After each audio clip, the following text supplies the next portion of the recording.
evening and welcome to SMNI. You're watching Business and Politics. I'm your host, Dante Klinkang.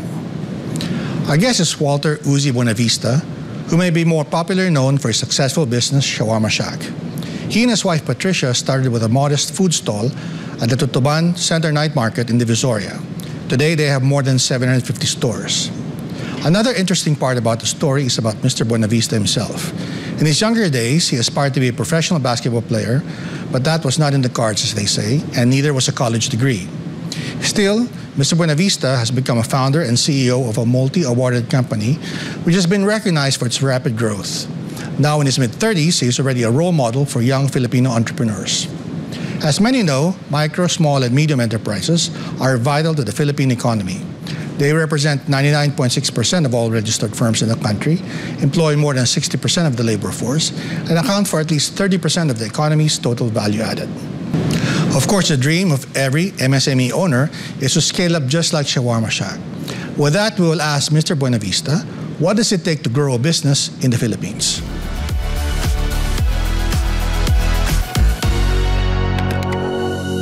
Mr. Buenavista, welcome to Business and Politics. Thank you for making time. Do you mind if I call you Walter? Okay lang ba? Yes, sir. Thank you po at nakapunta rin ako, na-invite niyo ako dito. Yeah. Your story is pretty interesting. Siguro magsimula tayo dun sa pinagbulan ninyo because I was watching some of the previous interviews. Talagang pinaghirapan mo yung negosyo niyo. But what I found interesting, yung beginnings mo, you didn't really prepare for it, pero you were more geared to playing professional basketball. Could you talk about that for a minute? Yung playing days mo in college na? When I was in high school, merong league na nag-MVP ako sa isang league. Yes, in Laguna? No? Okay. Yes. Kasi siguro pagka, bata ka pa, akala mo unstoppable ka, gano'n. Yeah. Habang tumatanda ka, nare-realize mo na hindi pala gano'n. Lahat naman siguro ng nag-try mag-basketball, ang dream niya is to become a pro. Yes. Lalo, parang lahat ng nanood ng NBA, he wants to be a NBA player. But when you grow up, nare-realize mo na masyado palang mahirap abutin yung mga ganong dreams. Yeah. Do you have a favorite basketball player back then? Sino bang idol mo nun? Idol ko nun si Iverson. Kasi ayun nga, hindi naman kami nagkakalayo ng height. Okay. Pero sobrang galing yun. Si Allen Iverson. Sixers. Sixers. Okay. And so, did you, when you went to college, did you get a scholarship ba sa San Sebastian or did you try it for the team? How did you get to play in college? Nung college ako, may friend kasi yung father ko na friend nung coach doon, si Arturo Valenzuela. Okay. Ayun, tapos doon ako nag-start mag-try. Tapos payat ko pa kasi nun eh. Tapos liit ko. Sabi ng misis ko, back then, ayun, nung paggaling ka kasing Laguna, parang ikaw yung pinakamatangkad. Pagdating mo ng Manila, gulat ka kasi ikaw na yung pinakamaliit. Ayun, parang ibang-iba. Tapos, ayun, lumipat ako ng Adamson. Tapos 2 years, ayun, walang nangyari. Ayun, nagkaroon ako ng chance sa Emilio Aguinaldo College. And, I played there for a year. Ayun. Tapos, ayun, pagka parang kumbaga parang papalayo ka ng papalayo dun sa sa target mo. Naisipan ko nag-stop kasi pinadala kami sa sa Emilio Aguinaldo sa Dasma. Ayun, parang kabaliktaran di ba? Parang galing ka Manila tapos pupunta kang probinsya. Ayun, nalungkot ako din. Ayun, doon ko naisip na mag-explore na ng iba. Explore na ng iba. Tapos ayun, nag-stop na ako mag-aral. Kahit may scholarship kami sa Emilio Aguinaldo. I see. Tama ba? 4 years na 4 colleges or 4 years ka nag-freshman tapos before you ended up deciding na baka a professional basketball career is not right for you. Tama ba yun? Oo, tama yun. No. So where did you yung shawarma figure in nung nasa Basti ka pa or nasa Emilio Aguinaldo or even younger pa? Where did you find out about shawarma na? When I was young, nakatikim ako. Parang, ayun, kasi hindi naman siya common dati. Right. Parang Aliw, pag di ba? natikman mo ngayon sa isang lugar, wala ka na ulit ibang pwedeng pagbilihan. Okay. Ayun, tapos yun, hindi lang nawala sa isip ko na pagka nakakakita ko, pipilitin ko makabili ng shawarma. Ayun. Oo. Parang tama ba yung story na napanood ko minsan, I think in your other interviews, I think with Karen yata yun, pinag-iipunan mo talaga. Yeah, when I was in college. Mahilig ka na ba talaga kumain yun or talagang... Mahilig ako, gusto ko siya. Yeah. So, ayun, alam mo yung pag nag-aaral ka, sakto lang yung pera mo. Right. Typical student. Typical student. Yung, alam mo yung... pag nalaglagan ka ng barya, parang hindi ka na makakauwi. Ganun. Kasi uwian ako hanggang Laguna eh. Oh. Manila to Laguna. During that time ba, were you also working or did you, or purely allowance lang at saka scholarship ang... Allowance lang. My grandparents is helping me para sa allowance. Oo. I think I saw somewhere also, yung uncle mo ba yun, tama? Or your grandfather had a bakery? Yes. Sino ba sa kanila na? Yung grandfather ko sa mother side. Okay. Meron silang bakery, ganun. Okay. Tapos, ayun, nakikita ko kung paano nila ginagawa. Okay. Ayun. So madalas ka doon, did you work there or parang may expectation mo pag summer, bakasyon? Ayun, pag summer, pag bata ka pa kasi, di ba, yung parang lahat papakialaman mo, ganun. Parang curious ka, gusto mong matutunan. Ganun. Pero bata pa lang talaga ako, parang na ako sa pagiging entrepreneur. Na-train na ako ng father ko. Kasi meron kami kasing business yung mga kinds of mani, mga ganon, kiamoy, dilis. Okay. Kasama ako pagka kumukuha sila ng stock sa Divisoria. I see. Bata, mga 3 years old ganon, na-open na ako sa ganon. Tapos pagka New Year, kumukuha kami ng mga paputok sa Bulacan. Tapos I see. Tapos bebenta nyo? Magbebenta kami. Do you have brothers and sisters pa? Or ikaw lang ang gumagawa nito katulong ng father mo? Malaki kasi yung age gap ko doon sa mga sisters ko. I see. Kaya ako lagi yung mga sinasama niya. Ganun. Okay.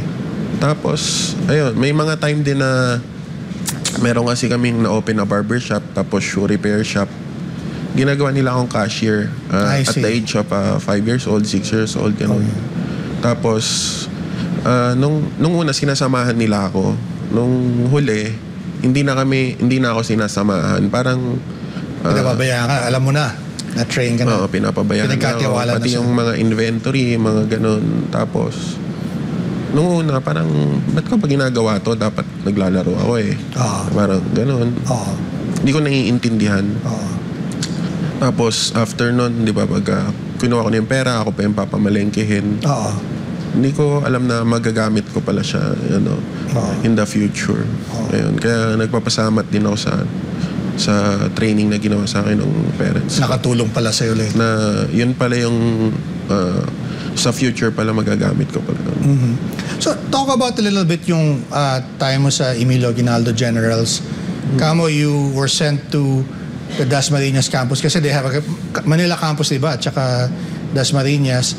Ano yung, you said medyo na-depress ka or parang you realized na baka you should explore something else. Could you talk about yung transition mo, paano ka maybe paano ka napunta sa business? You weren't married at the time or Hindi pa. Ayun. Were you together with your wife already? Hindi pa. Ayun, nung nag-quit kami nag-quit ako sa Emilio Aguinaldo Dasma. That time, ayun, parang na-depress ako.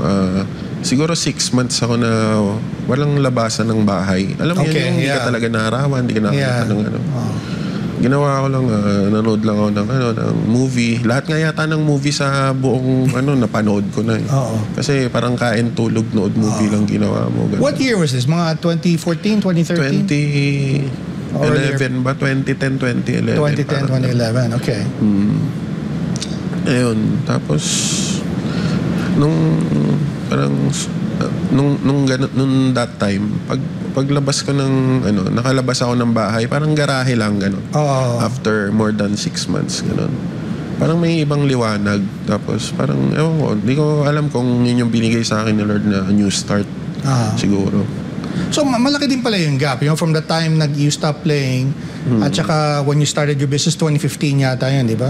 2015. So tell me what happened with apparently did you get married or parang did you do something else? So namasukan ka ba sa iba? Doon ko nakilala yung wife ko. Okay. Tapos ayun, she handles Decades Bar sa Metro. Okay. Tapos ayun, doon din natuto rin ako na binigyan niya kasi ako ng parang nabigyan niya ako ng chance para matuto sa paghahawak ng business. Ganun. Okay. What did you do for Decades Bar na Kasi parang may problema siya sa sa cashier. Ganun. Parang nananakawan. Ganun. So kailangan niya ng pagkakatiwalaan tapos ayun, doon na-train. Natuto ako mag-bartender, ganun. Oo. All around sa business, ganun. Pagka alam mo yun, naubusan ng beer. Yung sasakyan namin, gamitin ko. Bibili ako sa mini stop tapos dadaling ko yung case ng Basta yun, parang natuto ako doon dahil doon. Oo. So napakinabangan mo rin pala yung... Parang naging training ground. Naging training ground mo. And so, paano, tell us, paano nagsimula yung sa Tutuban? How did you get started there? Nagsarado kasi yung Decades Bar. Okay. Tapos, ayun, parang kami ng matagal. Naghanap kami ng business, gano'n. Na binenta namin yung bahay namin, gano'n. Kasi in Laguna also or? No, in San Juan. Sa San Juan kami nakatira. I see, okay. Binenta namin ng wife ko yung bahay namin. Oo. Tapos, doon kami ng pangsimula. Yung puhunan nyo? Oo. Okay. Tapos, nabenta yata ng 4 million, something like that. Okay. Tapos parang papaubos yung pera. Wala pa kaming nafa-franchise. Wala pang bago, inisip namin dapat magpa-franchise kami. Kung wapaw, ganun, or siomay. Unang, nakakatawa nga eh. Tanong nung wife ko kasi dun sa, parang Belgian waffle yata yung ipa-franchise. Ang tanong ng wife ko, hindi niya kasi gusto yung feelings, sabi niya. Okay lang ba palitan ko yung parang kumbaga hindi kami hindi ka kontento, hindi kami qualified na franchisee kasi nga parang matigas ulo nito parang hindi ka susunod sa system. Ayun. Tapos ayun, we tried nakahanap kami ng pwesto sa Tutuban Night Market kasi less lang yung capital walang security deposit. Parang advance rent lang lagi yung ibabayad. Kasi pagka startup ka, alam mo yun, limited yung capital mo.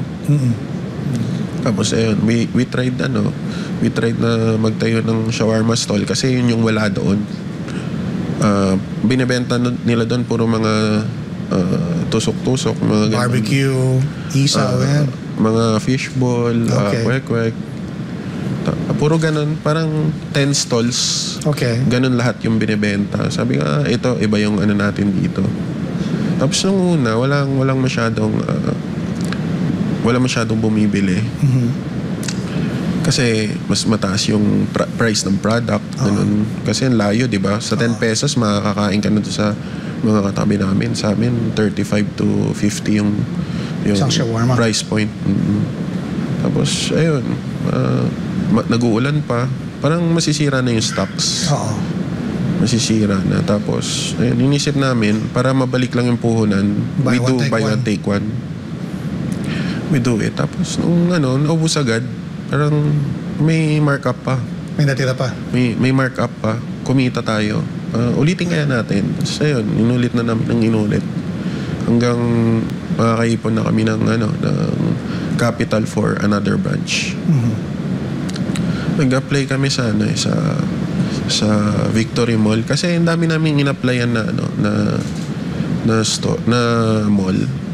Parang hindi kami marunong ng mga requirements nila. Hindi kami marunong gumawa ng perspective ganon. Kasi nung nag-aaral pa lang ako na wala pa kasing Photoshop noon. Ang meron lang MS Paint ganon. Ginawa ko pinicturean ko lang yung cart ng Jamaican patty. Tapos in-edit ko lang. Ayan, parang ang hirap mapa-approve ng mga perspective ganon. So funny nung pagka maalala mo yung mga yung mga kapalpakan dati. Walter, that's a very interesting. Balikan natin later, but we'll just have to take a quick break. You're watching Business and Politics. We're talking to Walter Buenavista of Shawarma Shack. We'll be right back.